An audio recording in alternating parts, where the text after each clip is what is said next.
at youtube.com/strandedpanda. J. Scotty, you're gonna hurt him with them fingers. I want this to be the first thing someone sees when we go live. So I guess I should actually calm down so I don't run out of steam. I'm gonna get carpal tunnel. It's possible. It's possible. Like, if you guys can get your Audacity stuff ready or whatnot, I'm doing the same.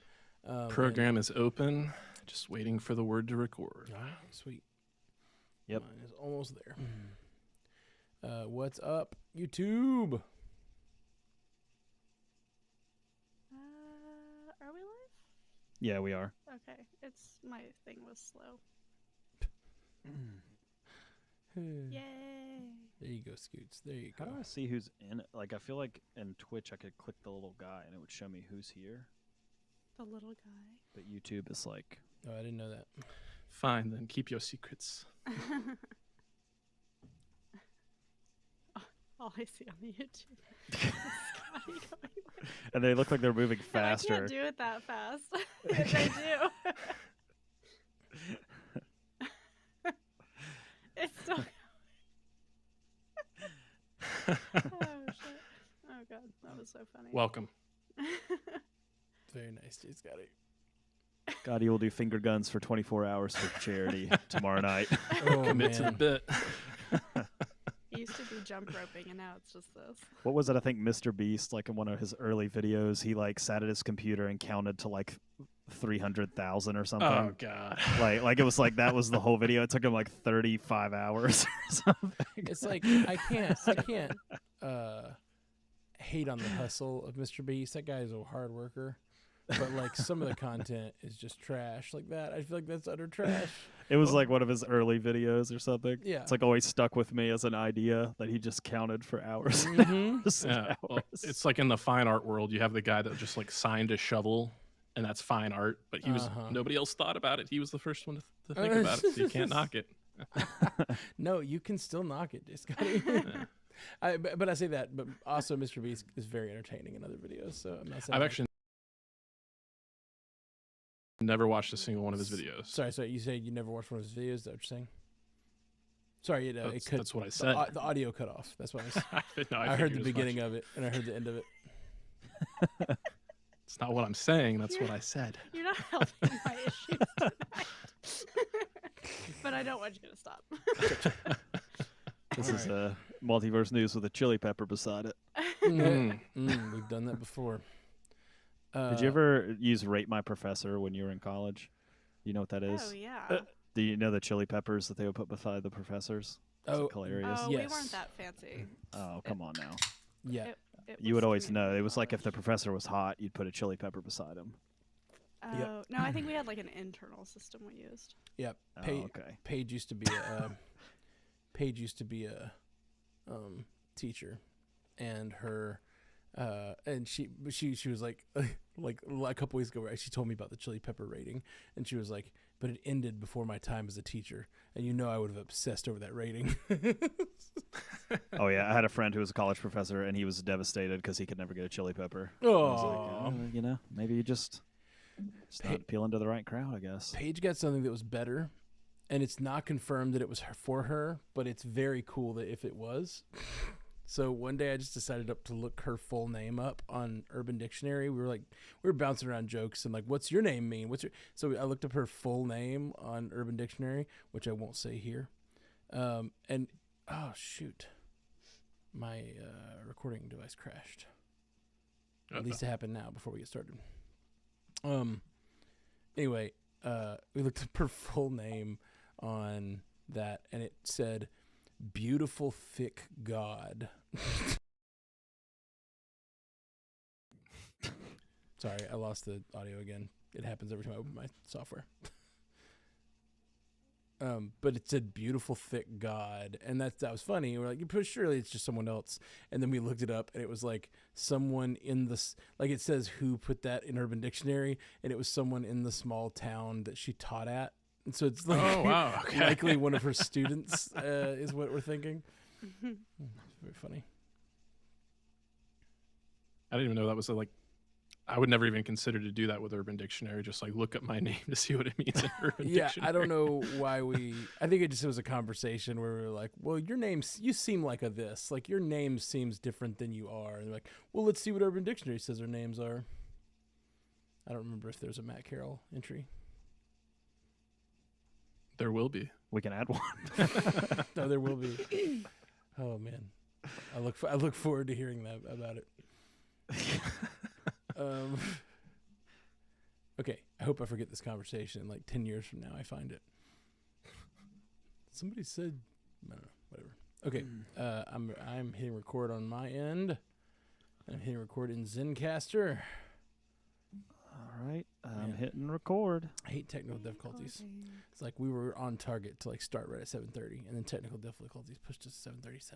Damn. Okay. All right. Welcome, Kaza. Business. Welcome, TJ. We're gonna get started. What was that, Jay? I said that's show business. It's not important.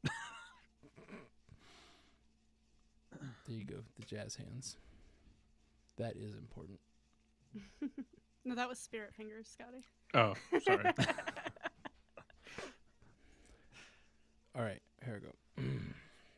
Wonder what Spirit Fingers is on Urban Dictionary. If you look it up. That one's Tread lightly.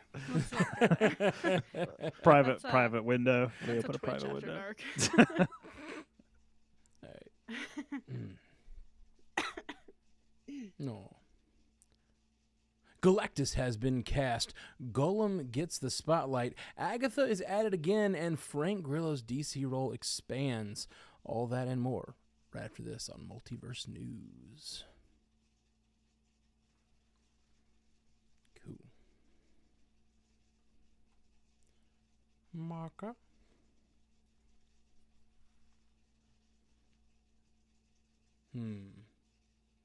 There's a fan on, I just realized. Sorry. Let me turn that off.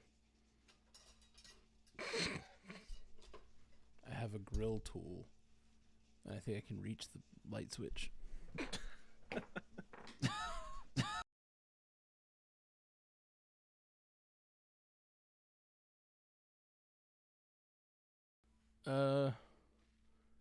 Zencastr stopped. Okay. I'm sorry, guys. I don't know what's going on. That was weird. When I turned the switch to the fan off, I think I caused a surge of some sort. Well, crap. Okay. There's an echo as well. Yep, it's doing the thing again. It caused a surge and it like disconnected. Ah, crap. Well, that's a new problem. Is still echoing? Hello. Testing. Okay, good. We're good. You're in my ears. Okay, sorry about that. Starting from the top. Well, I'm wondering if we need to do the reset thing. Because Can we just restart it since we didn't well, I really don't, get very far? in the past when we've done that, it can cause. But we normally have it. Yeah. Oh, you mean We should probably just, if I'm we haven't talking done about the- anything, we should probably just start fresh. And Right. That Well- way it's just Yeah. in case. Yeah. No, I'm talking about the Zencastr part. Like in the past, we've gone out and recreated a new room. I think, Scotty, you told me that sometimes when there's a failure, like it slides the people's audios weird. Yeah, it's been a while since I've Yeah. encountered it, but I would say, it's probably better to err on the side of safety and just create a new room. Okay. Yeah. Actually, you know Especially what? since we haven't started. How about we just go and we'll do the 1, 2, 3, 4 thing as a backup in case there's a problem. I can line everything up using the 1, 2, 3, 4 method. All right. Okay. That'll work. Okay. Cool. Hitting record again. Okay. You guys there? What? No, it kicked us all out. Weird. Okay, it went to like a different room to record. Okay. Just leave, or did everybody leave? And the echoes for everybody. doing the thing.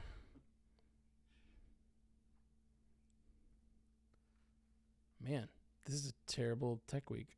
Sorry, guys.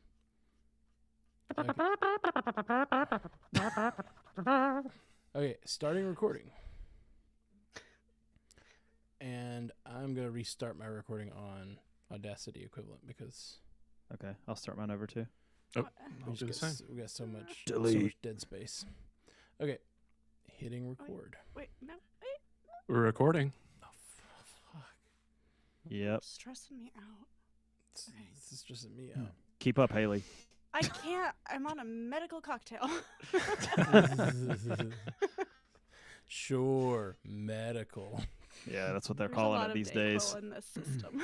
No, sorry, Haley. Oh, Okay. I'm gonna look up medical cocktail on Urban Dictionary and see what they say. it is. It's probably not as safe as Again. what I've been doing. Tread lightly.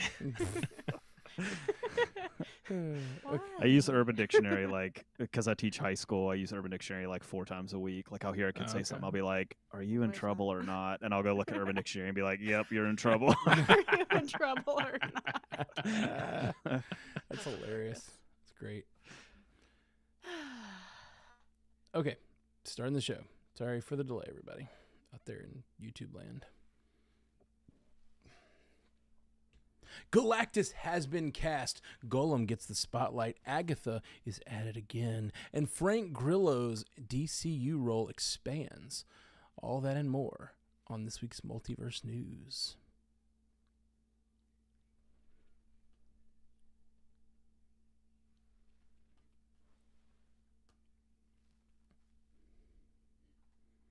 I should have known when my mouse died. This was going to be a bad tech week.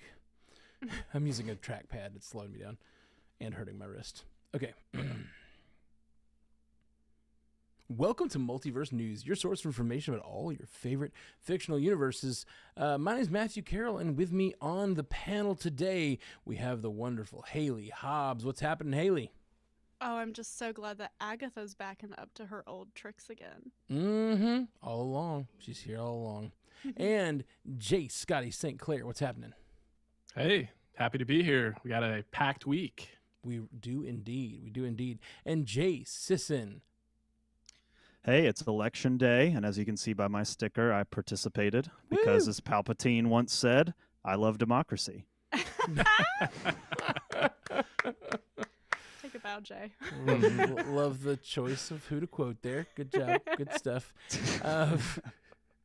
All right, this week we have a new 5-star review from Air Matadid. I don't know how to say that one. Sorry, think Air you did great. Matadid. They say, I didn't know I would enjoy the conversation and news that they cover every week this much, and now it's my favorite podcast. My wife has a very limited bandwidth for talking about things they cover, and it's nice to have an outlet in a way. Hearing you all discuss the media I am interested in. Keep it up. We will, Air Matadid. Always will. appreciated. Yeah, absolutely. And I really do. Like, that's, I've talked about it many times about Stranded Panda and the podcast stuff, but that's really why we're here. Like, I feel like as you get older, like, it's hard to have the conversations with your friends that, like, you want to about every single, like, thing in the news or whatever. I feel like when I was a kid, I talked about Star Trek with Dave Robertson for, like, 16 hours a day or whatever. I don't get to do that anymore. Life got in the way. So now we do this. And I'm glad you guys enjoy it. All right.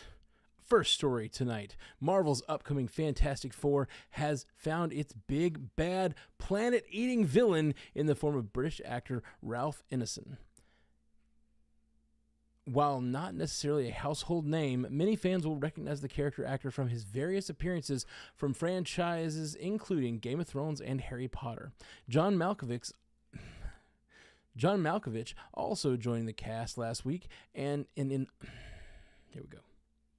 John Malkovich also joined the cast last week in an undisclosed role. The hotly anticipated return of Marvel's first family seems to really be kicking into high gear with all the recent casting. Do these high-profile additions herald any strong reactions here?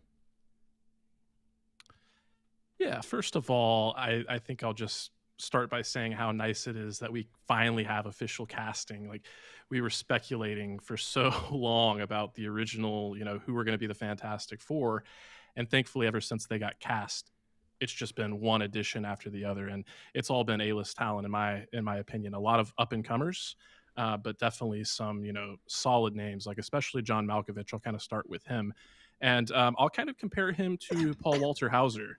I think both of those guys, like, they really couldn't be different actors in terms of like their presence, but they're both character actors that are kind of known for playing somewhat unsavory characters, I'll say. So I could really see, swapping either one of those in and out as Mole Man potentially. If not, I think they both have very distinct voices and could, especially thinking about John Malkovich as like the voice of Herbie, just like this disillusioned, just like fed up with it robot butler. I think that could play really nicely. But then you also have to consider the fact that he was cast as Adrian Toomes, the Vulture, for Sam Raimi's Spider-Man 4 that ever happened. So I have to keep like entertaining that thought in my mind. I really think that there's going to be a potential scenario where we see like a fully established Marvel comic universe in this Fantastic Four film, and that is the universe that we lose, and that's what makes it hurt so bad when we see a universe like that fall by the wayside, either due to an incursion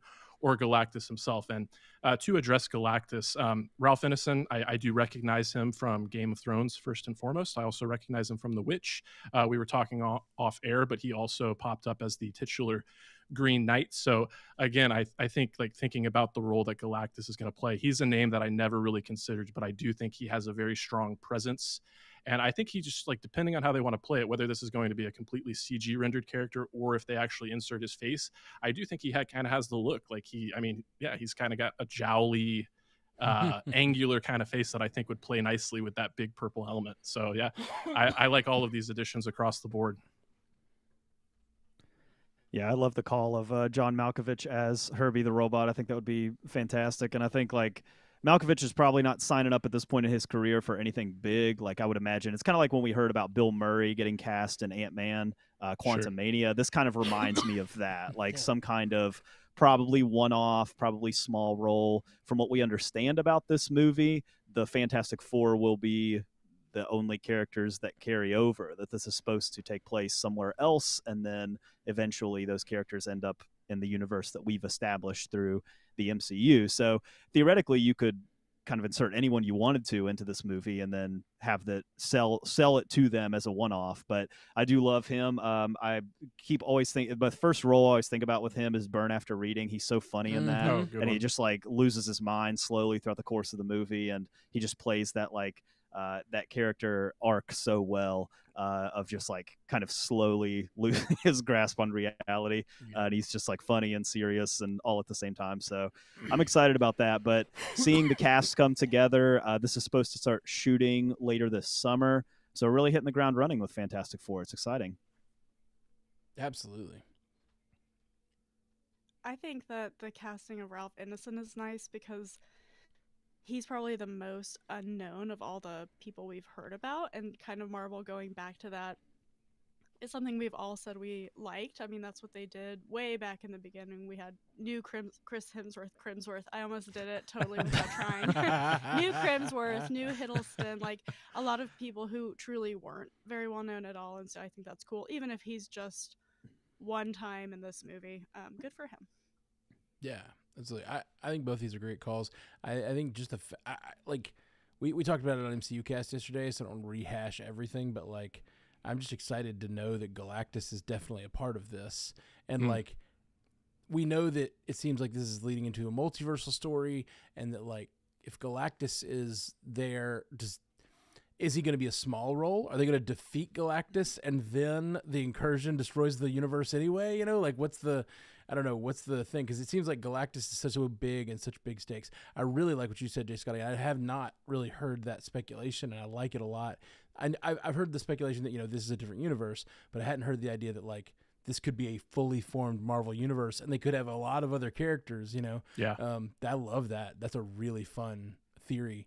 If you just get like a different Spider-Man and a different Hulk and a different, just get them all. Yeah, you get like that old school like Iron Man suit from the comics and everything like that. Tony Stark wearing that version of the armor. Mm-hmm. Yeah, it could be really cool. Oh yeah. I love that theory, and it would just make for like, think about just packing all of the fun of having all of the actors from different, all the different edges of the Marvel universe all packed in to fight Galactus, and then it's just. You just squeeze out Fantastic Four, just escapes at the last second and has to leave them all behind before the universe is destroyed. Like, that's a cool idea. I love that. Okay, up next, during an earnings call last week, WB Discovery head honcho David Zaslav revealed a film titled Lord of the Rings: The Hunt for Gollum is actively being developed. The script is in early development, and the studio has attached Gollum himself, Andy Serkis, as the director, with a 2026 release being targeted. Elsewhere in Middle-earth, Amazon treated us to the first trailer for the upcoming second season of The Rings of Power, alongside the announcement that it would be premiering August 29th. It appears it's the dawn of a new age for Tolkien's treasured Middle-earth. Are we up for second breakfast? Yeah, I'm excited about this, but I also just feel the red flags popping up a little bit, like as I hear these announcements. And it's not necessarily indicative of problems. It's just when I hear about Lord of the Rings and when I hear about this, we've talked about the idea of rebooting has been thrown around at Warner Brothers. The idea of like expanding, like all these things have come out. But to see that they're announcing, hey, we're going to make this movie, this Hunt for Gollum. They also said that there will be a second Lord of the Rings movie as well. They didn't give any details about it, but they said they're currently fleshing out these two movies that they're going to bring sometime around 2026, and then named the Hunt for Gollum as one. So when I hear that, it sort of confirms that we're not rebooting, which I think is a good call, personally. At this point of the distance that we have between the trilogy, doesn't quite feel like enough for a reboot, I would imagine, at this point. Plus, too, we're in a really weird spot with Lord of the Rings. We'll talk about the trailer for Rings of Power in a second, but the Tolkien estate, like, I blame them for this. Like, they sold the TV rights to Amazon and they sold the film rights to Warner Brothers. And so now you've got these two studios, which are in this place of like, do we contradict each other? And it doesn't seem like they are, because the Rings of Power is a prequel, and this Hunt for Gollum, who knows when it's going to be set. But still, you've got these two visions, these two things, two studios, and it divides the fan base automatically because they're following two different things, two different universes, which aren't shared, but they are, right? And so it's a bizarre situation for this thing to be in. Lord of the Rings should be under one studio. It should be one studio that controls the television, the streaming, One and studio to rule the them film. all. I mean, it was right there, but I had to take but it. yeah, like but for me, like, that's the first red flag for me, is that we're making movies, we're making a show, but they're being made by entirely different studios, which is a bizarre situation for such a huge property to be in. I'm also a little concerned about Andy Serkis as director for this Hunt for Gollum movie. Obviously, Andy Serkis reprising the role is a must. It's the role that has defined his career, and he's obviously fantastic in that role. And of course, like, every minute David Zaslav got, he would be like, well, listen, we're asking Peter Jackson about everything. Like, he's an executive producer. Like, we got him on speed dial. Like, every decision we're asking Peter Jackson. But like, Andy Serkis does not have a great track record as a director. Breathe, not great. Venom 2, not great. There's some stinkers in there. So to me, that's a little bit of a concern. But yeah, I think the excitement is there. It's just, I want to know more details. And then as far as the Rings of Power trailer goes, I thought it was good. August seems a little later than I thought it was going to be, but still, it seems good. I think the Rings of Power was very divisive for a lot of fans, especially of the property. I think as we're looking at it, this first episode is going to be extremely important, because the main metric with which they measure whether or not we're going to renew shows is the completion rate. And the completion rates are not public. It's like how many people started this and then they finish it. They watched it through the last episode. That's typically not public knowledge. The streamers keep that. But the trades typically get their hands on that information from leaks. And so the Hollywood Reporter reported that only about 37% or 35%, something like that, of people domestically actually finished the Rings of Power, the people who started it. So a lot of people fell off as the season went on. So that show's got a lot of work to do to try to build that confidence back and try to sell something and get people interested again. Overall, like, I mean, I liked that show. I'm in on a second season, but there's a lot of work to do there. It's not necessarily like people will automatically hit play, apparently, on the Rings of Power. Mm-hmm. I was one of those really that fell loved off. the Rings of Power. I thought it was good. When you're trying to adapt material that's essentially an encyclopedia for Tolkien's vast, like, literary world that he made, it's going to be challenging, and I thought they did a good job. And the other reason people didn't like it was they don't like diversity, I guess, which is stupid and whatever. So, we're not here for that. But I thought the trailer for it looked great. It got me really excited. We're going to see different aspects of Sauron, which is a big part of his character that wasn't explored in the original Lord of the Rings trilogy, and might surprise people when they watch it. The Hunt for Gollum, I'm like, yay, I guess, but how do you make a whole movie out of that? That's my biggest concern with it. Like, I think that Andy Serkis being as involved, being the character for so long and stuff, I think he could direct it okay with guidance from Peter Jackson, but I struggle with this as the plot. And then, so what are you going to add to it? And is that going to make it better, or is it going to make it worse? We don't know. Peter Jackson also did The Hobbit, so not exactly untouchable. True. Yeah. No, Yeah. That's a good point. And to address Courtney O'Brien in the chat, she mentioned that as well. She asked if she heard that Peter Jackson is attached, and yeah, that's what we've heard. Is that, Jay, as you said, he's supposedly involved with every step along the way. But what does that really mean? Right. It's a producer credit, and given that Hobbit trilogy, unfortunately, the Peter Jackson name does not carry the same value as it did once upon a time. But I also agree with your points about Andy Serkis, Jay. I have to preface everything by saying I love Andy Serkis. I love Andy Serkis so much. I think he's a wonderful, wonderful performer. But between Gollum and Caesar, we just covered the Planet of the Apes movies on Bingers, so to get to relive those performances were so great. But he has yet to impress me with his work behind the camera. People hate on Madam Web, but I still maintain I think Let There Be Carnage is the worst of the Sony movies. So I think it had the cardinal sin of just being bad, but not bad enough to where I could have some enjoyment. It was just bad and bland, which is a horrible combination there. But my mind also goes towards the video games. And for my purposes, I think that is where Lord of the Rings has had a lot of success with telling new stories. I think about the Shadow of Middle Earth and Shadow of War games. They explored a very similar time frame, which I imagine, the Hunt for Gollum as well as the Ring of Power are kind of set in a similar time frame, where you actually get to see Sauron when he was this attractive and likable, like, figure of light that was all deception. So I think I like seeing all of that adapted so faithfully. But again, bringing up the Gollum, there was a Gollum game very recently that was awful on every single level, technically, critically, narratively. So it's just like, are there not people paying attention to like what's working and what's not working in different, avenues of entertainment? It just makes me scratch my head sometimes. Yeah, the Hunt for Gollum thing seems weird, and it seems like my least favorite kind of thing to do in a universe like this, which is just like, let's pick a character that everyone knows and we have some room to tell a story and just tell it because it's a popular character, instead of like trying to tell a new story that's like set in a new place. I don't I just think that like it runs the risk of being solo in a way of just like you want to know more about Gollum? No, not really. Like, I feel like we got a lot of Gollum already, more Gollum than we needed, probably. I'll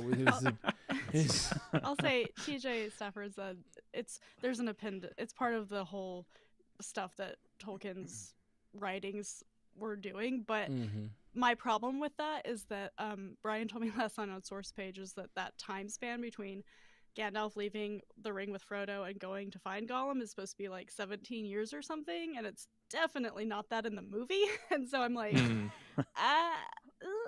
that's where I get a little halting about it. Yeah.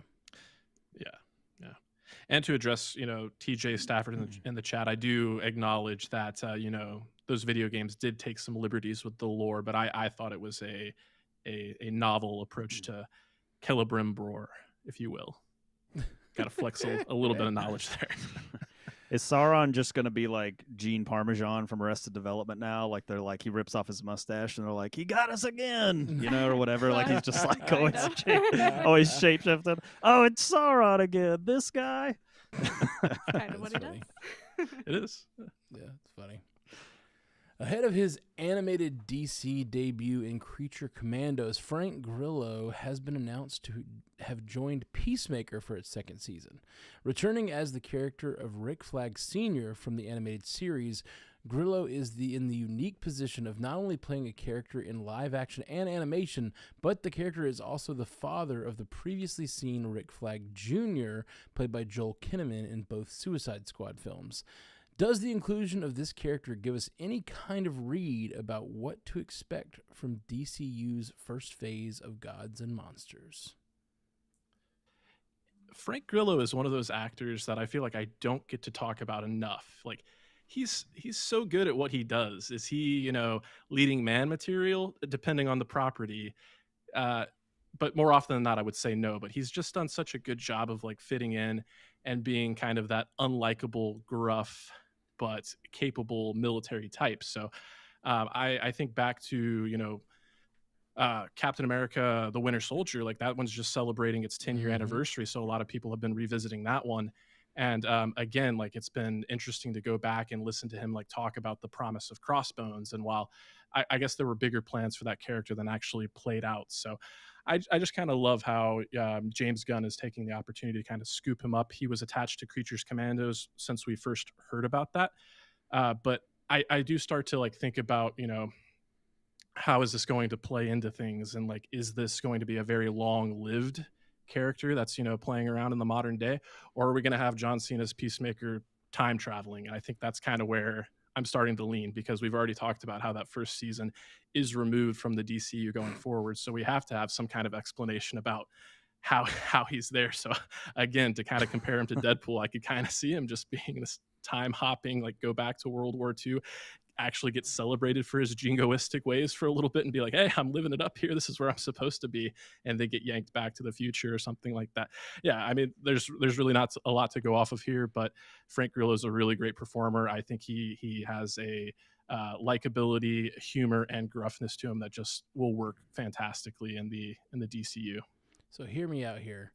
If it's like we've been talking about how they're going to need to explain with this new universe, and like why Peacemaker's a part of it. What if like Rick Flag Sr.'s time traveling is the reason that like the entire new DCU exists? That seems like the most logical thing to do for James Gunn. Just teasing. No, the thing that excites me about this is the tight continuity that they're already putting on display. We've talked about the MCU, how we all are feeling aimless with the MCU, and a lot of that is because they're not bringing back the threads they're laying down. And it's interesting to know that they, with these very early properties, they're going to already have a crossover character. I think that sounds really cool to me. I don't know anything about Rick Flag Sr., but I know there's a lot of emotional weight tied to Rick Flag Jr., and I could see that being a really interesting foil for season 2 of Peacemaker, for him to have to like come to confront some of the things that he's done or whatever. Yeah. I think we're avoiding spoilers for the 2021 Suicide Squad, but if you know, you know. Yeah, exactly. Peacemaker, I mean, is in active development right now. I mean, James Gunn is actively shooting Superman, and he's shooting Peacemaker season 2. He's not directing every single episode of Peacemaker season 2, but still, like, I mean, he's having fun. He's doing an animated show. He's bringing in people. This is a James Gunn thing. He brings in people that he likes, and they stick around for a long time. You can see that with the Guardians. You can see that across all of his movies. He brings in the people that he likes, and so it makes for a very cohesive project, though, and it makes for a tight writer's room and production and all of that. So it seems like everybody's having a good time over there, and I would expect this Creature Commando show to probably come out this year. I mean, I would imagine if Superman's supposed to come out next summer, we know Creature Commandos is supposed to kick off the DCU. It's supposed to be the first property in the DCU. So I've heard that we'll probably get a first look at that. I guess there's like an animation thing coming up in France or something, and that's where we're supposed to get our first look at War of the Rohirrim, and we're supposed to get our first look at Creature Commandos. So that should probably be right around the corner early this summer, and then we'll see about a release date. But yeah, it's pretty exciting for him to get to voice a character and then get to portray him in live action.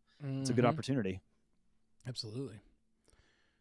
The highly anticipated Catherine Hahn-led Agatha Harkness Disney Plus series. That is quite a mouthful to a way to describe that. No, I really enjoy it, but I just had to call it out since I nailed it first take. Okay, now I've ruined the whole thing. Which acts as a follow-up to WandaVision, has been no stranger to title changes, previously being titled Agatha House of Harkness, then Agatha Coven of Chaos, and most recently, Agatha Darkhold Diaries. The marketing seems to be leaning into the chaos and confusion, with the new title, The Lying Witch with Great Wardrobe, teased in a deleted post, before eventually announcing the title as Agatha All Along. Additionally, the series will premiere with 2 episodes September 18th, and a teaser is expected to debut this Friday. Are we ready to be enthralled by Senior Scratchy's Mama all over again? Well, as my cup says, the Scarlet Witch didn't need you to tell her who she is, and neither does Agatha Harkness, quite frankly. I think that this was 100% unintentional by Marvel Studios. I don't think they meant for this to have all of these titles. But I think that when they realized it did, they were like, hey, why don't we just make this funny and really get some hype going? Because I think this project has been lying. It almost feels dormant for so many years at this point, and it's been very anticipated, like the narrative here says, but it's been like, well, what the heck are we getting? We don't even know. And so I love that they were like, let's do this, let's delete this post, and then let's make a big splash with the little announcement video they made with the graphics. So this is probably my most anticipated Marvel Studios thing this year. I love Catherine Hahn. I've loved her for a long time, and I'm really hoping, we'll see. I can't wait for the teaser on Friday, but I'm hoping that this follows some of the Witches Road comic story from James Robinson in 2015, because I think it's still my all-time favorite comic run, and I'm 100% gonna make Brian read all 15 issues with me on source pages. I actually think this was intentional. I don't know for sure. Maybe the first change wasn't. I don't know. I just heard a lot. When the first change happened, I heard a lot of speculation that this might be some like thing they were doing. And we speculated about it on, I think at one point on the MCU cast, we called this, like literally this name. I'm not sure if we said it on cast or before, but we were talking about the idea of it being Agatha this, and they keep changing the names. And we're like, and then eventually it could just be Agatha All Along. Like that could be the thing. And I don't know if it's on cast or not, though. I can't remember. But this is one of the things we speculated about. I think this was, if it was like making making lemonade, they did great making lemonade. But I think it's likely that it was like an all along thing. But I don't know. If I was on the marketing team, I wouldn't have suggested it initially. I think someone in the chat just said Agatha, the show of 1,000 names, and I think that would have been a really good one. Like that was Jessica Mai. I think that'd be really good. That would have been a really smart thing to do right before they dropped the actual name. You know, like if they had like really played with it. Like I think if they were trolling us all along, it's really funny. But we'll see. I guess people may never see, actually. I don't know. I fall more into the camp to where I think this is just a happy accident. Yeah. And it kind of played out as perfectly as it could, because I thought it was a case of diminishing returns. I like the original title the most, House of Harkness. Yeah, the alliteration speaks to me, but I also thought it was kind of like House of Darkness, House of Harkness. But I could just imagine some exec being like, Harkness? What the hell's Harkness? Like, what does that mean? Change that. I do think they were paying attention to the meta commentary, and I think I'm not sure at what point they started to play into it, but I think Darkhold Diaries was probably the last legitimate change where they were like, okay, this is what it's going to be. People remember the Darkhold from Multiverse of Madness, as well as being name dropped in WandaVision and what have you. But I did love, the Narnia joke, you know, the Lion, the Witch, and the Wardrobe, definitely spoke to me. But yeah, Agatha all along. I do not think that was the original title, but it's what it should have been all along, right? Yeah, I will, and I will say, like, speaking to both what you're both saying so far, like, it has been a minute. Like, this has been dormant for a while, and titling this show something that is so like triggering, that song like triggers such a strong memory of that moment when we got that song in WandaVision. I think this is a perfect like, I think people that may not even remember her name was Agatha, you know what I mean, would go, Agatha all along, where have I, oh, WandaVision, that show was great, you know what I mean? Like, I think this is perfect for bringing people who watched WandaVision, who weren't even big MCU people, who just like watched it and thought it was fun, back to this show. I think it's a really, really good call.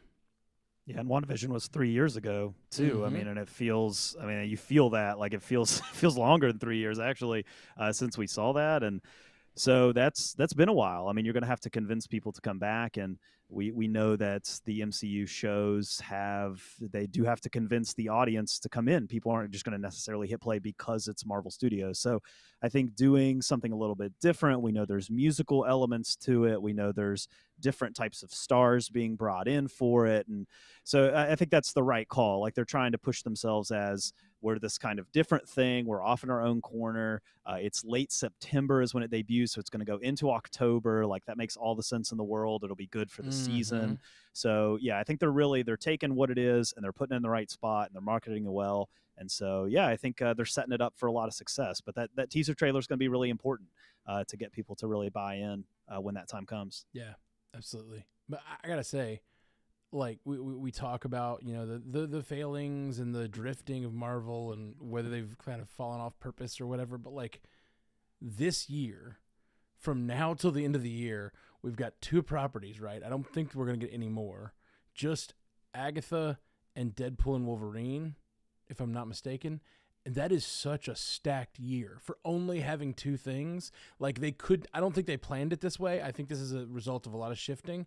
But like, that is I feel like if you come off of that year, we'll see if they land the plane on both of those, but they are such exciting properties and have such potential that they could do, if they hit home runs with both of those, it could set up the universe to be kind of back on top for real and not just be sort of like, oh, maybe they're, you know, whatever. I think that it has really, really great potential with those two being the properties chosen for 2024.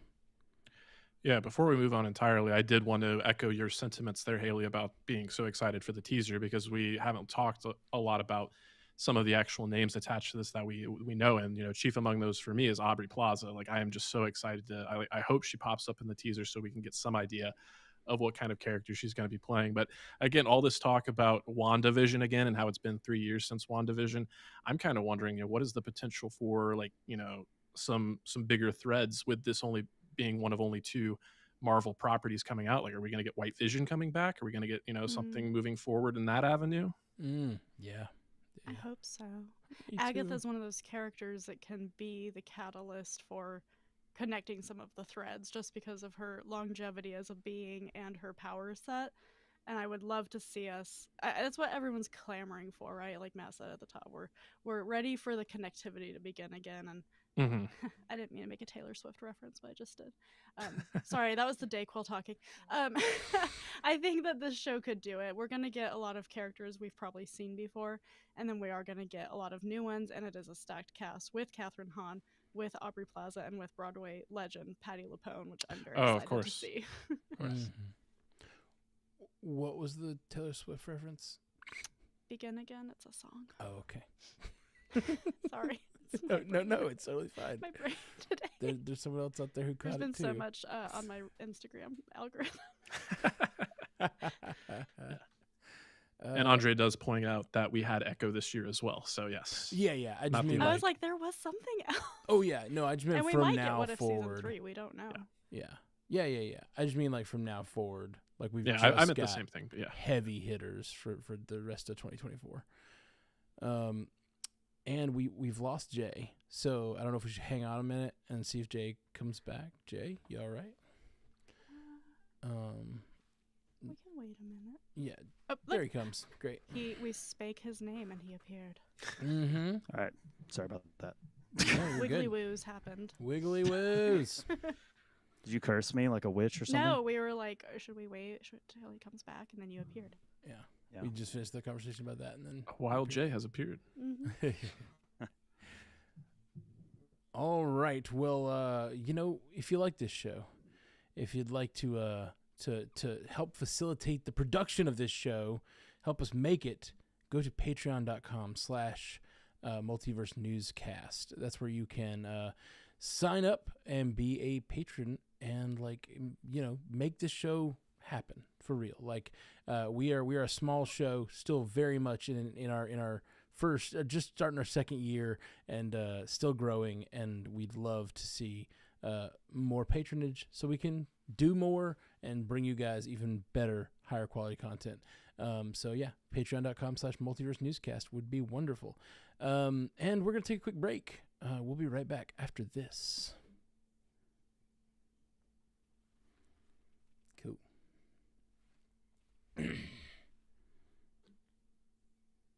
Welcome back to Multiverse News.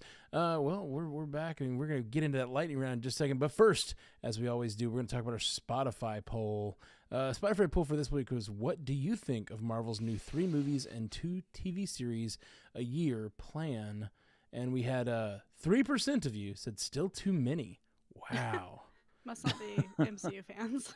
Well, yeah, that 3% it shows that this show is full of Marvel fans. But 3% say still too many. 15% say not enough. 36% of you said wait and see, and 46% said perfect. Goldilocks, baby. So I wonder what wait and see means to them. The quality, perhaps. I think that's part of it, and I think it's part of it's just wait and see what they do with it, how much connectivity there is, and part of it just I don't know how I'll feel. Sure. That's kind of how I think I would have been a wait and feel see. my feelings.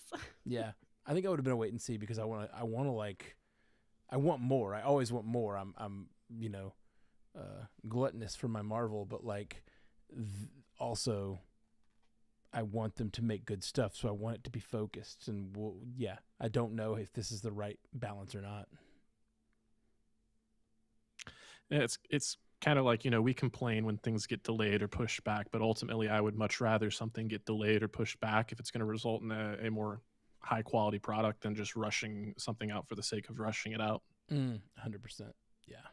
3 new movies is still a lot. It's still almost 1 a quarter, so that's a lot.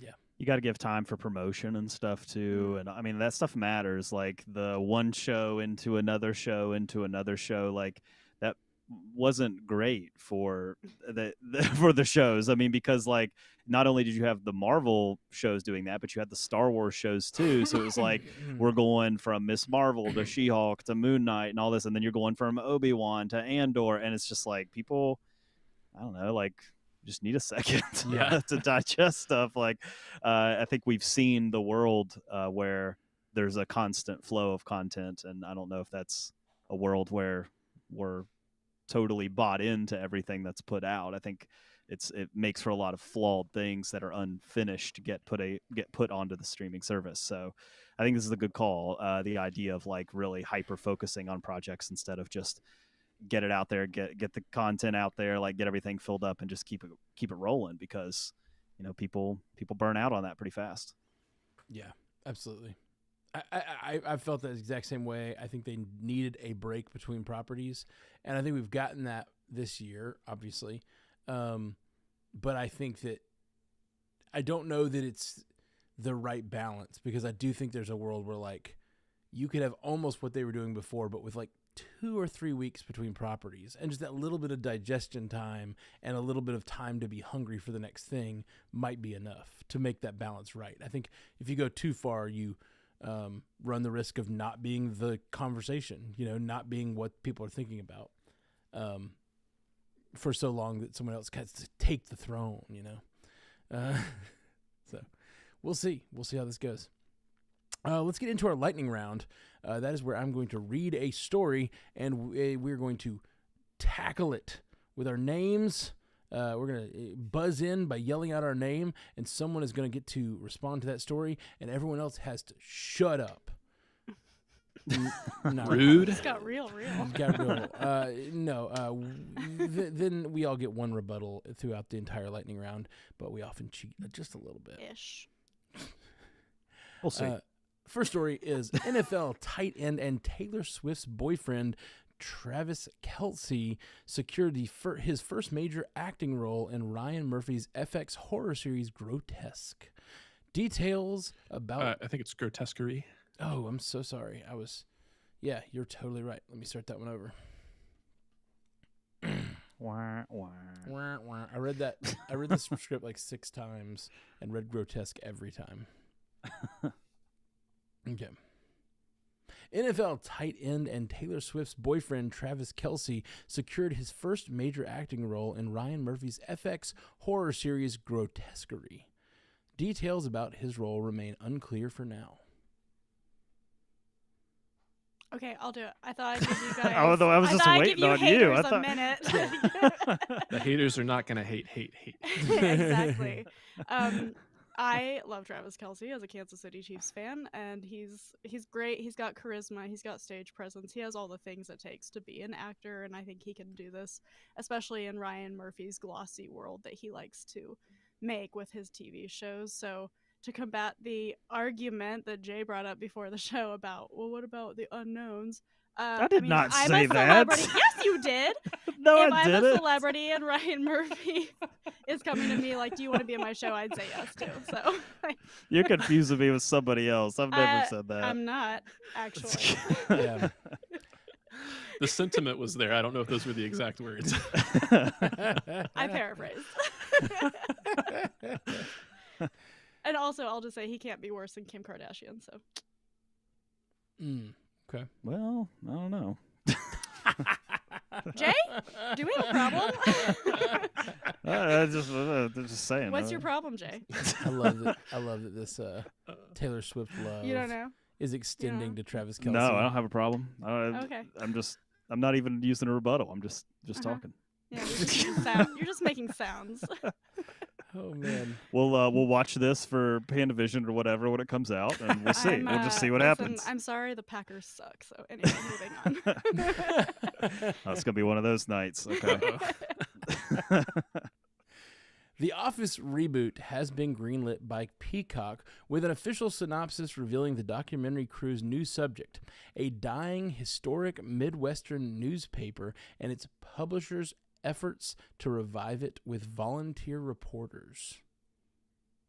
Jay, I am a little hesitant about this because the charm of The Office was it didn't really matter what they sold, right? I mean, they worked in a paper company, but it didn't matter what they sold because that wasn't the point. The point of the show when it was at its height was the office politics, like the drama of the week, the problem that they had to solve, all that type of stuff. And the paper and the business side of it was just part of the joke, and it was on the side.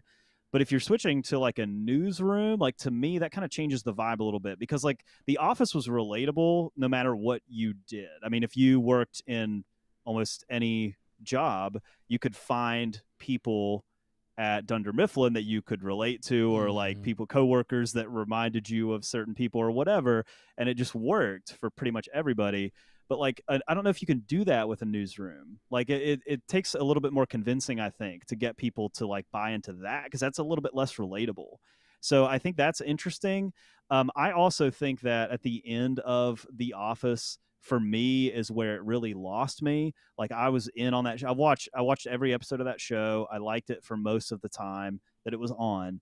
But at the end, where they really started to like focus on the docu-series of it all, like they started to make like the people making the documentary the main characters almost, like they were, and they even went as far as to like show the characters from the show getting famous in their world because they were in this documentary, and like this weird relationship between like Pam and one of the cameramen and all this, like, and it just felt like it went way off the rails for me. Like it lost the magic for me. It wasn't funny anymore. It didn't really like it lost its focus. Like its focus was always you forgot that you were watching a documentary or whatever. That wasn't the point. That was just a backdrop. It was an excuse that you could get them one-on-one on camera and make more jokes.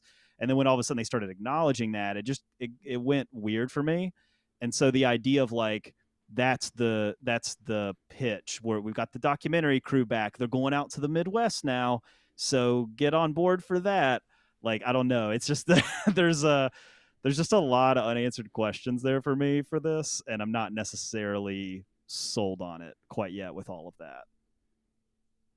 During their upfront presentation, Disney revealed early looks at Daredevil Born Again and Ironheart, but currently both of these trailers are unavailable to the public.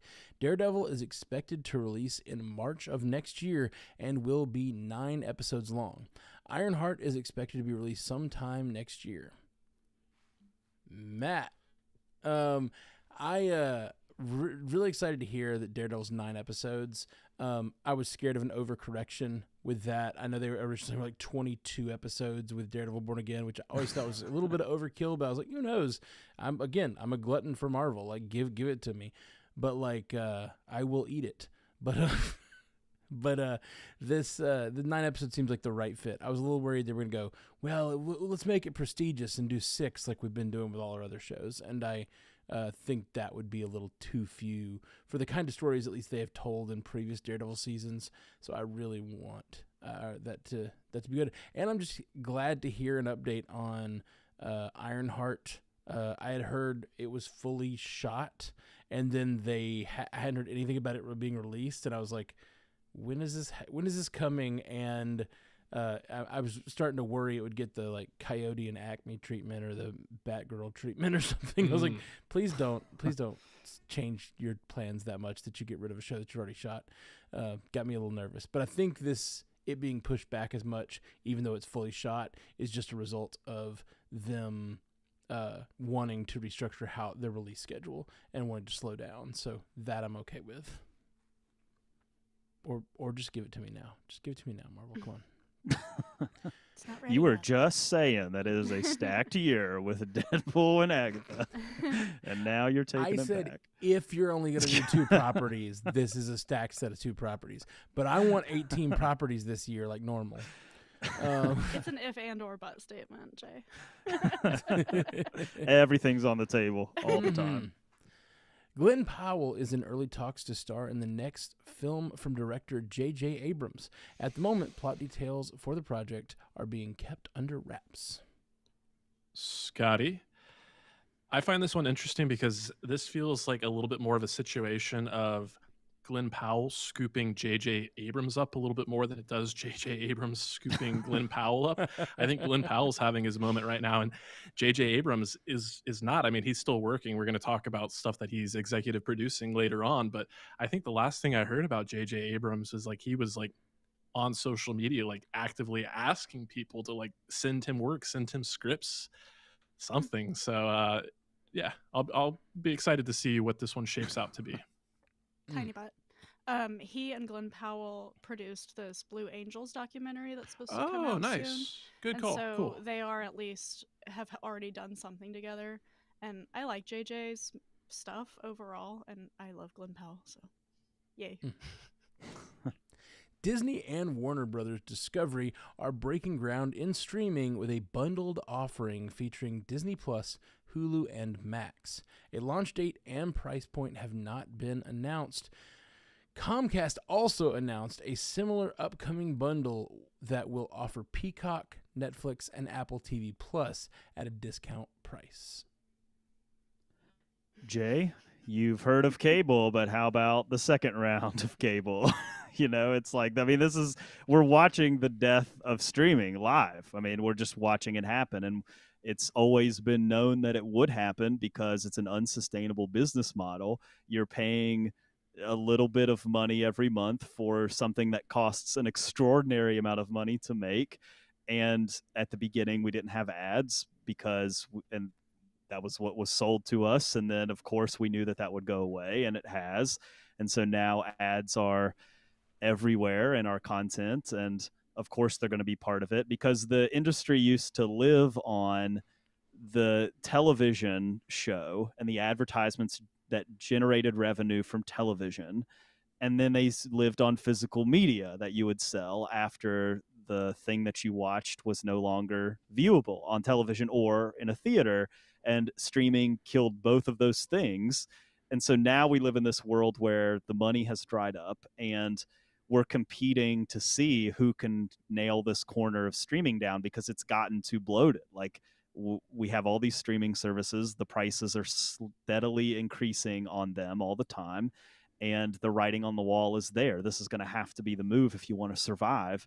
You're going to have to bundle, you're going to have to make deals, and you're going to have to find a price point that people are comfortable with. I think people will always have Netflix. I think they were first to the game, but like, people are starting to cut their Disney Plus and their Apple Plus and their Max and all of that as the prices go up. So yeah, it's a new frontier that we're entering, but we're going to probably see more of this, if not less, over the next few years. I have another tiny but. You know, at the end of Parks and Rec, when they're doing the episode in the future and it's Andy's TV show, and they're like, brought to you by Exxon, Verizon, Chipotle. That's what this is. I saw a thing today that I guess Electronic Arts, like EA, they're like a video game producer, it was out there that they were looking for ways to put advertisements into the video games. God. So like think about that. Like, you're playing Call of Duty or whatever, and you look up, there's like an advertisement or something. Was that new? I feel like that had to have existed by now. Like, I just assumed, like, I haven't even paid attention, but I guess like that content is there. I just assumed like billboards and stuff inside games would have ads already. Has that not been a thing? Not really. I mean, not like sold space, like Right. for an Yeah. advertisement. Like, that's a different thing. Oh, So I don't know man. what that looks like. I don't know if it's like, you do something, you throw a touchdown in Madden or something, and then they play a Chili's ad or whatever, or if like, or if Oh, they mean like It'd be Buffalo Wild actual. Wings, but yeah.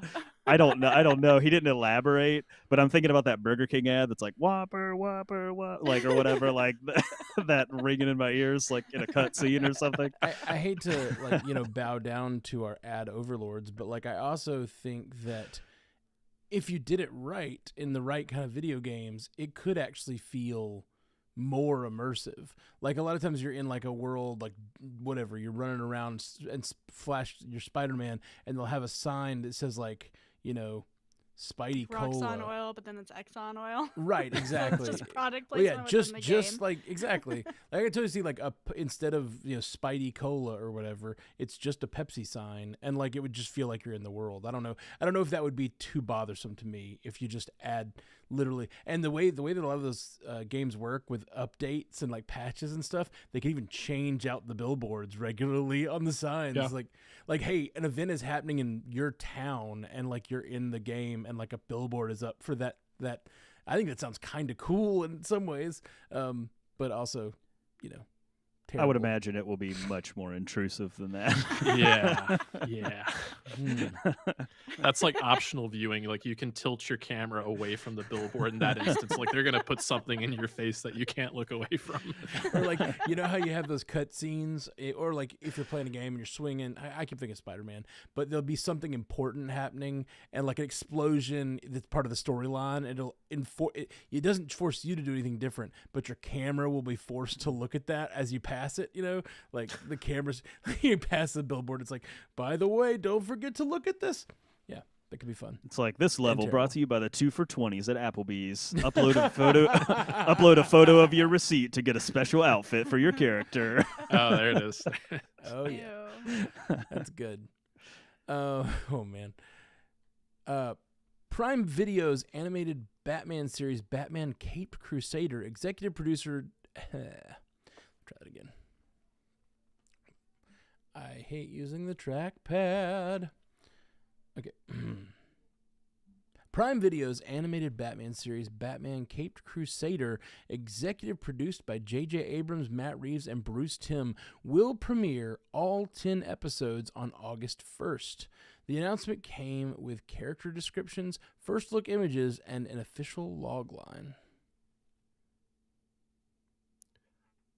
Scotty, I have to do some additional research. I just looked this up as you were reading it, but I was trying to find out who's voicing Batman in this this animated series, and everything that I'm seeing right now still says Kevin Conroy. I think this is his last thing. Okay. I believe. So Oh, really? Or it's So- one of the last things he voiced, yeah.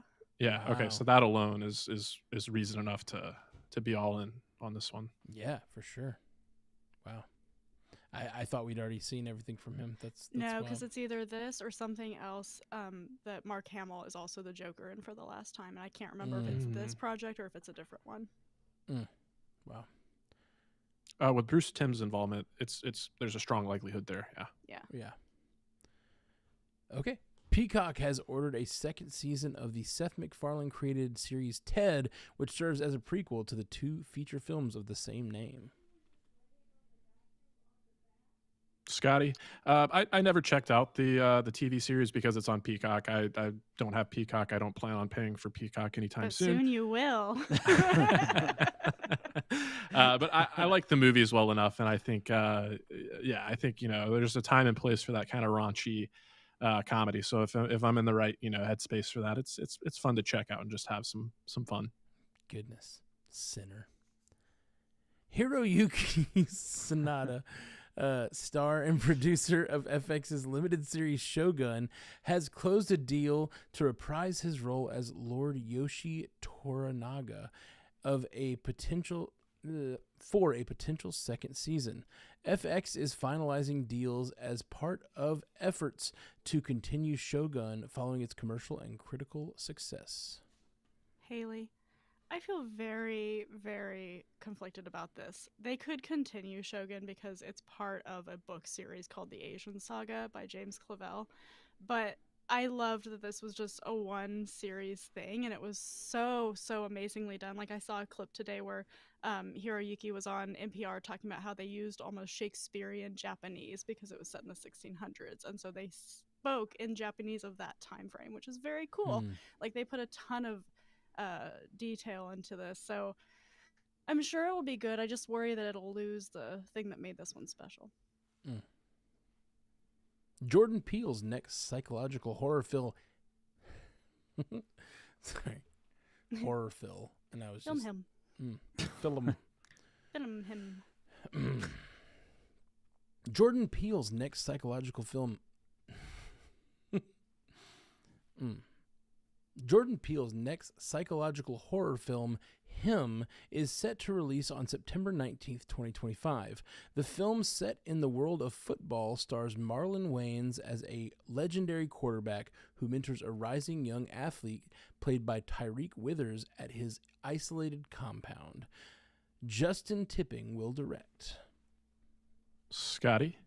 So I'm clearly not the sports guy, but when I hear this description, it immediately makes me think of a movie from probably about 10 years ago. There was a movie called Foxcatcher with Steve Carell, Channing Tatum, and Mark Ruffalo. And it was based on a true story, and it was about this kind of rich guy that's, he liked to train wrestlers at his compound, at his house, and it resulted in some deaths and stuff like that. So I do think it's interesting how Jordan Peele, he's a producer and he's a director and he carries a certain amount of clout with him, but a lot of times it's always like Jordan Peele's next film, and he's not actually directing that many films. He's producing a lot of stuff, but more power to him for using his clout to get projects off the ground. Yeah, using himself as a brand, basically, to push a certain style of film that he wants to see created. It's cool. Sure. Mm-hmm. Sci-fi legend Sigourney Weaver is oh, goodness, what is my deal tonight? A lot of not hard words are trip me up. Sci-fi. Well, that last one was tough though. The psychological horror film Him. Yeah, I would have messed up on that one. Well, then I just skipped the word horror completely. Like, it wasn't even the. Yeah, it was weird. Sci-fi legend Sigourney Weaver is in negotiations to appear in the upcoming Star Wars film The Mandalorian and Grogu. Jay, we haven't heard much about this film since it was first announced. We know that it's going to continue to build out this universe that Dave Filoni has been creating. So Sigourney Weaver is a good name to bring in. I mean, she's been in a lot of huge sci-fi properties, and bringing her into Star Wars only makes sense. Question, is this the same? This is not the big project movie they're talking about that's going to like combine Ahsoka and... This is Jon Favreau's Mando movie, basically, and then Filoni is doing the big Thrawn, the big Mandoverse movie. Okay, I don't think I knew this movie was coming. I don't know how I've missed it, but yeah, I didn't realize there was another Mando movie happening. That's wild. Wes Ball's Kingdom of the Planet of the Apes brought some much-needed heat to the early summer box office with a domestic debut of $58.5 million and $72.7 million overseas for a global start of $131.2 million. Scotty. What a wonderful day. Nah, this really does bode well. I mean, we were talking last week about how The Fall Guy didn't really do it. So I think it was really smart on 20th Century's and Disney's part to move this one, because it was originally supposed to open in a couple of weeks against If as well as Furiosa. So I'm happy to see this one do so well. It performed about as expected, as you know, tracking was going, maybe ticking on a little bit on the higher side. So knowing that they've got, you know, a whole new trilogy planned, as well as, you know, potentially like a 9-film arc, including the previous trilogy, I think this bodes well. Dave Callahan, best known for writing Shang-Chi and the Legend of the Ten Rings, as well as co-writing Spider-Man Across the Spider-Verse, has been tapped to write the next film entry in Legendary's Godzilla and Kong Monsterverse franchise.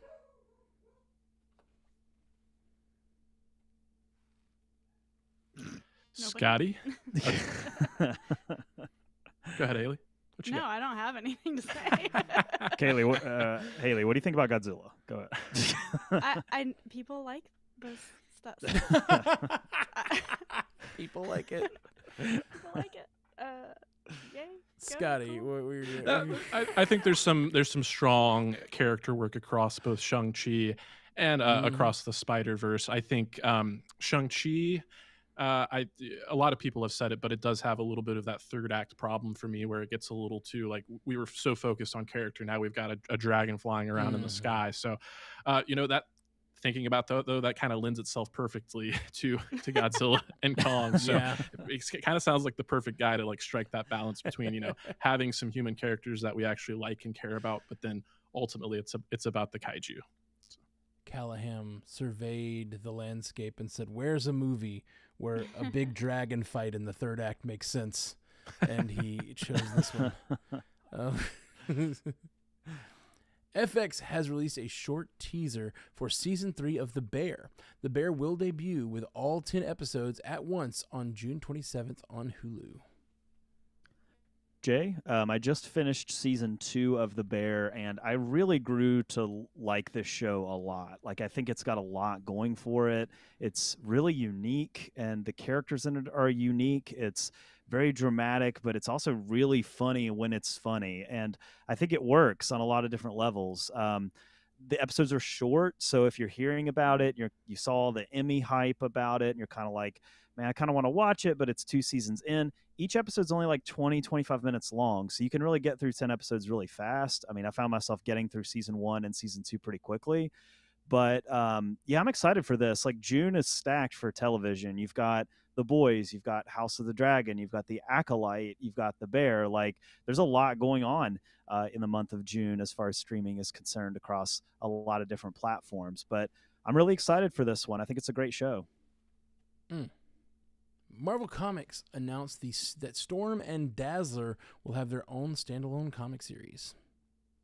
Yes, give it up for the ladies. Marvel's really putting a lot into kind of rebooting the X-Men comics, which I spoke about a few weeks ago, maybe a month ago. And so Dazzlers is September and Storm is October. I don't Amazon. know if there'll be any crossover between the two. Sorry. I know that Storm is crossing into the Avengers, the current okay. Avengers, but I don't know about Dazzler. Amazon has renewed Mr. and Mrs. Smith for a second season, but season 1 stars Donald Glover and Maya Erskine are not expected to return. Matt? Did anybody watch this? I did, Okay. and I loved it. It's really great, and they set up a world that I could absolutely see a season 2 or even every season being a different set of characters,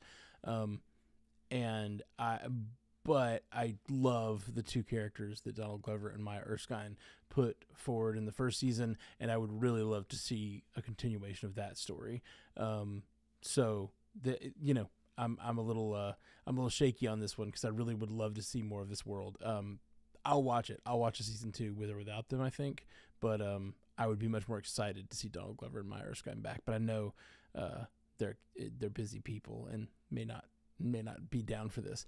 But they definitely set up a world that like just makes sense to have other people in the roles as well. Or like, this isn't a spoiler. Basically, the world of the show is that there are groups of people, a male and a female, that they call the Smiths, and they'll just have a Mr. and Mrs. Smith, and they're just different people doing different sort of mercenary activities or whatever. So like Smiths are just a kind of people, so like they could absolutely just do a different couple, and it could be really fun. Nick Cage is set to portray a live-action Spider-Man noir in a series titled Noir for MGM Plus and Amazon. The series was first announced in February 2023, but Cage was not attached until now. Haley, this is super exciting. I feel like it would have been bad not to cast Nicolas Cage, and maybe they had to woo him to get him to do it. But I think this is so cool because you just know it'll be in black and white, and I just love that so much. But I think it's weird if it's just called Noir. If they don't put Spider-Man in the title, people are going to be confused. Yeah, for sure. 100%. Scotty with a rebuttal. I agree with you. I'm super excited for the black and white, but I hope they take it a step farther and kind of almost lean into that style of filmmaking that we haven't seen for a while. But I'm thinking of like Sin City, The Spirit from Frank Miller, like, that Robert Rodriguez kind of style. I think that could be pretty cool. Yeah. Legendary Indian actress Taboo has joined the cast of Max's prequel series Dune Prophecy in a recurring role. Haley, almost nothing is known about this, but it's supposed to come out this year. I don't think it's going to. It's supposed to be like a mega prequel too, like they said it's all about in the the Bene Gesserit. yeah, and like at the beginning of like how it almost started. So they're going way back for this thing. All right. Amazon announced a new live-action Tomb Raider series being developed by Phoebe Waller-Bridge. Matt, I really this is a weird story for me. I really like Phoebe Waller-Bridge a lot, but she just was in the Indiana Jones franchise, and it just feels like she really wants to make that character happen or something, like it's weird. It's a weird fit for her. I feel like I think she could be awesome as Lara Croft. I don't know if she's even planning to play the role, but like I wouldn't think so. You don't think so? It was specific that she's not going to star. She's not going to just star. gonna. She's just gonna be, okay. She's got a right voice for writing that character, though. So 100%. if she does that, then that'd be great. 100%. Yeah, I think writing this character could be great. But it just interested me that she just was in the Indiana Jones world, and now she wants to do Tomb Raider because that feels like those characters are very related. For sure. So it's neat that she apparently has a passion for this kind of project. So hopefully, and I really liked her performance in that Indiana Jones movie. She was great, and what she added to it was great. So I'm interested in this for sure. The Boys has officially been renewed for a 5th season at Prime Video. The 4th season will debut next month. Roadhouse What? is a Family Guy bit. Roadhouse. I think so we didn't know officially if The Boys was getting a season 5. I mean, we assumed because we know season 4 is coming and Gen V is getting a season 2, and they didn't say that season 4 was the last season, so we just assumed that this was happening.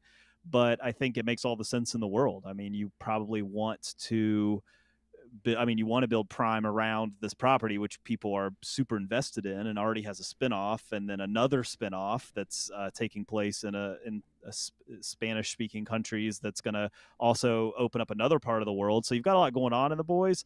I do wonder though, like how much gas is left in the tank for this main storyline that we've been building. I'm not going to talk spoilers because I don't know if people are still watching through The Boys, but like the Carl Urban, like Billy Butcher character, and like the Homelander character, like we're getting to a point where that has to resolve somehow. Like those two kind of the storyline has always been built on these two tracks of this escalation between these two characters of like wanting to end each other, right? And so at the point that we're at, it's just we're kind of at that tipping point. Like something has to happen between these two. I don't think you can keep both of these characters on for multiple more seasons just based on what the story's doing without it going off the rails and like not really feeling organic like it has. So I do wonder like what that looks like, because I think you need both of those characters for the show, but ultimately you're not going to be able to keep both of them for a long time. So I do wonder if like 5 or maybe there's another one in the tank, but I can't imagine it going much further than that. I'll use my rebuttal that I probably have already used. I think that there can be plenty of room in the tank for this show, and even those characters. It's possible you could lose those characters and continue the show, or one or the other. But I also think like the idea of two characters that are just so opposed to each other. Batman and the Joker have told 1,000 stories. It's absolutely possible. Superman and Lex Luthor, and this is that relationship, but just turned on its head. And I just sitting here thinking about while you were saying that, I was like, I don't know if I feel that way. And I was just trying to think of how they could make this something interesting for those two characters to do that's different. What if you went like extraterrestrial with it, and like you brought in an actual threat to the planet that suddenly you actually need the heroes, you know what I mean? Or the villains of the story, suddenly you need the power they have. And then it's like, what do? Do you still hate them? Do you still destroy them? Like there's all kinds of ways to push this in different directions and do new stories. And I just, I don't know. I think there could still be, obviously it could get old, but there could be great ways to do it. But I do think that you're right. It's at a fever pitch and something has to change. I think sometimes when people hate so much, they end up being so consumed by their hate that they could, so it's totally, you could see reversals here, and the show loves to subvert expectations. And I don't know. I really like that show. Love the show. I just think about the shows that stand as the test of time as being the greatest shows, is that they knew when to quit. Like I always think of Breaking Bad as a great example. Like Breaking Bad knew when to quit. Like it knew when to wrap up its story, and that's why it's so good. And to me, I think The Boys can do that. Like it has the power to wrap up at the right time and like tell the story that it's trying to tell. And then just if it wants to keep going, it can rely on its spinoffs or whatever. But like I don't need us to like keep coming back to the table and being like, how do we keep these two guys relevant? Tell me that story you started. But we'll see. I mean, it's one of their biggest shows, so it's gotta keep going in some capacity. Yeah, and also the show relies on shock factor, and any show that relies on shock factor has diminishing returns to some degree. They can get weirder, but they can't. It's hard to think you could go darker or more violent than they've gone already. You know what I mean? Like it's hard to keep shocking us when you go as hard as they do. A sequel to Amazon's Roadhouse movie starring Jack Gyllenhaal. It's Jake's brother. Jake's brother Jack. Jake Gyllenhaal. He's not well known. Yeah, the movie that stars Jake Gyllenhaal is in early production. Haley? Now it's time for my Roadhouse joke. Oh, Sorry. I knew it's gotta go. No.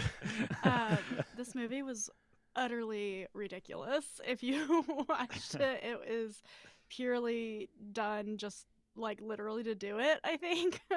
I don't know why it needs a sequel at all. The end.